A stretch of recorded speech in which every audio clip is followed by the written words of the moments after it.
kung talaga bang hiwalay na si Paolo Contis at si Yen Santos. Ano sa palagay mo? Naging sila nga ba ang mother ni Yen, di ba, Nay? Ay, oo. Ay, ayaw. Never. Parang they were never together. Oo. Let's go.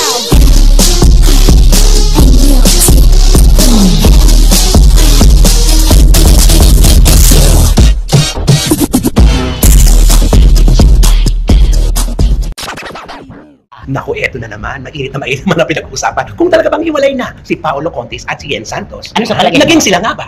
Oo, sila naman talaga. Kasi Naging diba, sila naman. may denial effect ang ano, sabi ni mother. Ang mother ni Yen, di ba, Nay? Ay, oo. Ay, ayaw. Never. Parang they were never together. Oo, paano yun? Parang, ano kaya? Isang kaya hinugot yun ng dakilang ina ni Yen Santos? Oo, hindi naman nila kasama lagi. Siyempre, umami naman si Yen. At aminado naman siguro sila ni Paolo. Alam naman ng publiko yan. Kaya nga, Bakit oo. kaya sinabi ng mami ni Yen yun? Kaya Ano sa Pero, palagay mo? alam mo kasi ganun talaga yung mga mother eh. Sila The yung last to know. Oo, sila huling nakakaalam. Ay. Diba? Puro lang nabadalitaan ko, magkasama na kayo, magkaano na kayo. Tapos siyempre sasabihin naman, ay wala akong alam, hindi naman Di ba may sila kilala ka na nanay ng isang actress na hindi mo kausap? Sino ba yan? Di ba wala rin siyang alam Wala sa mga siyang alam nagaganap? ng mga nagaganap. Diba? Oo. Sabi niya, ay hindi ko alam yun. Nababasa Saan ba nila nila nakukuha yun? Saan ba nila Sabi pa nakukuha? sa atin, Oo di ba? nga. Alam mo talaga sa atin.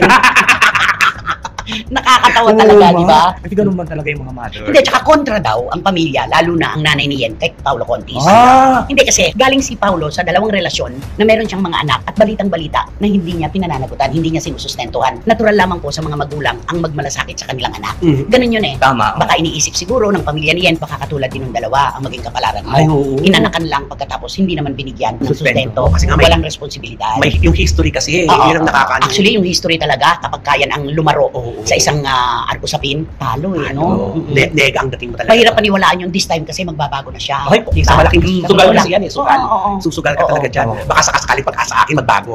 Baka, yun, baka. Di ba swerte na nga sila sa isa't isa, Oo, lalo na si ma. Paolo, sinasabi nila, di ba? Oo, kasi di ba wala sa problema kay Yen, di ba? Ano? Kasi kilala naman natin si Yen kahit hindi siya magtrabaho, tignan mo. Nabibigyan niya ng ano yung sarili niya. Ng ano? Ng mga Kaginhawa. kaginhawaan. Kaginhawaan, di ba? Ano masabi mo dyan, Kahit wala ha? naman siyang masyadong project, di ba? Nakaipon. Nag-ipon nga, kaya tignan mo. Kaya niya sustintuhan ang kanyang Nag-ipon ng bata. sarili. Sa totoo Oo. lang, kasi nung siya ay oo. kumakayod ng Oo. talagang araw-gabi, talagang trabaho-trabaho, nakapag-ipon siya. Tama. Taga Nueva Ecija siya eh. Ay, oo, Kaya alam mo masinop yung kwento, sa pera. taga-kagatuan siya. Hindi Oo. katulad ni Paulo, wala siyang sustain. Anong walang sustain? Sustento.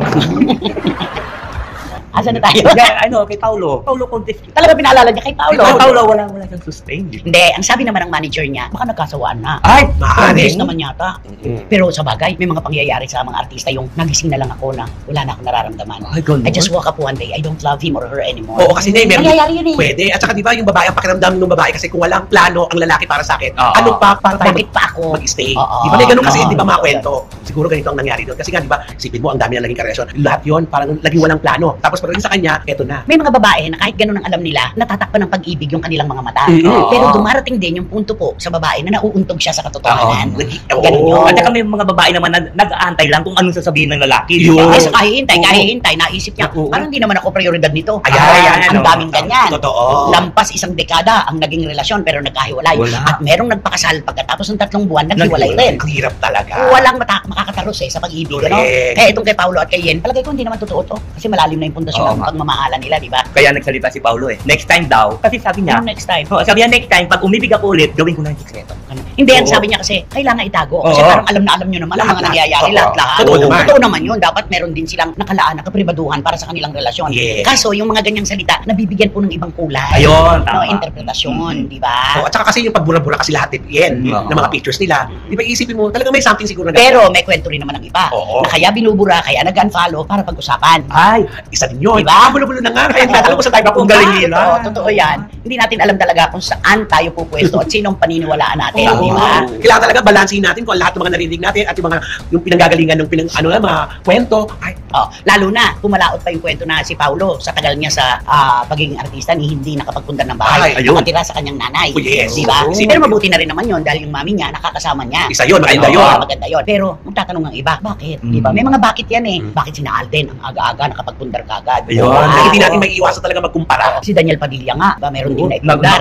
inayos sa kagad. Oo, pamilya agad, di ba? Marami. Kaya mahirap yung talagang ikaw ay huhusgahan ng nakaraan. Yes. Sa totoo. Ayon pa sa official report na nilabas ng bandera sa kanilang official website and quoted. Nanay ni Yen Santos hindi boto kay Paulo Contes. Hiwalay na ba talaga? Trolley ba na hindi boto ang Mami Lilian Santos ni Yen Santos kay Paulo Contes? Kaya sinabi niyang never naging sila sa panayam ni Jobert Sucal dito. Natanong kasi ni Jobert ang nanay ni Yen kung magkarelasyon pa ngayon ang dalawa matapos kumalat ang balitang naghiwalay na nga ang celebrity couple. Follow up ito sa nasulat namin dito sa bandera noong Mayo 31 na never nga raw naging magjowa sina Paulo at Yen base sa kwento ng ina ng aktres. Sa Showbiz Now na vlog ni Nanay Christy Fermin, Wendell Alvarez at Romel Chica ay nabanggit na hindi raw kasi boto ang ina ng dalaga kaya ito ang sagot niya sa mga nagtatanong kung hiwalay na o hindi pa ang aktor at aktres. Super deny ang mother ni Yen, di ba nay never never? Sabi ni Romel Chica. Saan kaya nahugot yun ang dakilang ina Yen Santos? Tanong ni Nay Christy. Oo, syempre hindi naman nila laging kasama ni Yen. Sambit ni Romel Chica. Naging sila naman, umami naman si Yen at aminado naman si Paulo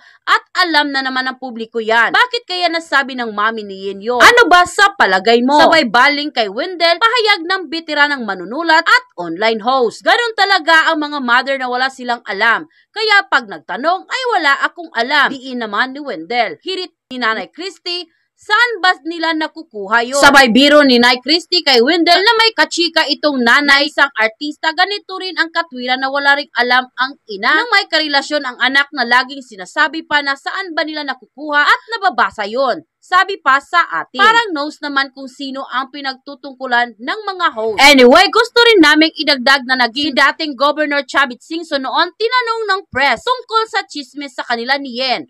Ay kaagad itong sinagot ng itanong nyo kay Paulo Contis. Sa madaling salita, alam na ng lahat na namamagitan kina Paulo at Yen, bagay na hindi lang siguro nakarating sa mami ng dalaga. Sa pagpapatuloy ni Nay Christy at saka kontra raw ang pamilya lalo na ang nanay ni Yen kay Paulo Contis. Kasi galing si Paulo sa dalawang karelasyon na meron siyang mga anak at balitang-balita na hindi niya pinananagutan. Hindi niya sinusustentuhan, natural lang po ang magulang ang magmamalasakit sa kanilang mga anak. Ganon yun eh, baka iniisip siguro ng pamilya ni Yen na baka katulad din ng dalawa, Lian Paz at LJ Reyes, ang maging kapalaran muna bago inanakan lang tapos hindi naman binigyan ng sustento, walang responsibilidad. Sabi pa, say naman ni Romel Chica, may history kasi si Paulo. Oo, actually yung history kapag yan ang lumaro sa isang usapin, talo eh, mahirap kasing paniwalaan yung this time magbabago na siya, Paulo. Katwiran ni Nay Christy. Sugal kasi yan, iniisip na baka kasi sa akin, yan magbago si Paulo baka. Ayon pa kay Romel Chica. Nabanggit pa na kahit hindi magtrabaho ngayon si Yen, ay maayos ang buhay nito. Dahil nakapag-ipon daw kaya may mga nagsabi na swerte si Paulo dahil hindi niya kailangang gastusan ang dalaga. Sa totoo lang noon siya ay kumakayod araw at gabi, talagang trabaho-trabaho ay nakapag-ipon siya si Yen. Taga Nueva Ecija siya kaya alam ko ang kwento, sambit ni Nay Christy. Dagdag pa, sabi naman ng manager niya, Manay Loret Solis, baka nagkasawaan na. Ang bilis naman yata. Sa bagay nangyayari sa mga artista. Nagigising na lang ako na wala nang nararamdaman. I just woke up one day, I don't love him or her anymore. Opinion ni Romel Chica, kasi di na ramdam ng babae kapag walang plano ang lalaki sa akin, bakit pa natin kailangan magstay? May ganun eh. May mga babae natatakpan ng pag-ibig ang kanilang mga mata. Pero dumarating din po sa babae na nauuntog siya. Say pa ni Nanay Christy. Napag-usapan din ng tatlong host na walang kasiguraduhan ngayon dahil may mga magkarelasyon na umabot sa mahigit isang dekada pero walang nangyari. At may nagpakasal pero after 3 months ay naghiwalay din. Obviously, alam na natin kung sino ang mga tinutukoy ni Nanay Christy, Wendell at Romel Chica. Ano ba ang real score sa pagitan ni Yen at Paulo? Bukas ang bandera sa panig nila tungkol dito. End quote. At yun na nga mga kachika, kung nagustuhan mo ang hot topic natin for today's video, ay ano pang inaantay mo? Mag-like ka na at i-share mo na din para mas marami pang magkakaalam sa hot topic na ito. Maraming salamat! Let's go!